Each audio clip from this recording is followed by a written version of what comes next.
All right, got the motor ready to put in.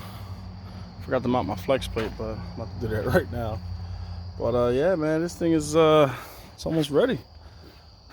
I'm super excited because I needed this truck like last year.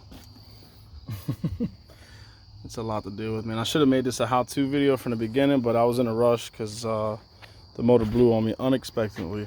This truck originally just needed brake lines, and as you can see over here, I did replace all the brake lines, all of them, everything from the master cylinder to the ABS block. I ended up stripping the ABS block, had to replace that, and all the lines to every caliper, all four wheels. I had the car on ramps like this, crank it, and it snaps a rod. I'm gonna find out it leaked coolant under the manifold and it seeped into a piston and hydrolocked the number 6 and it snapped the rod. Motor ran too. I got videos of it, it still ran. But this is a 03 Vortec motor, 5.3, and I'm just gonna replace mine and then see what I can do to it. But I'm really excited, man.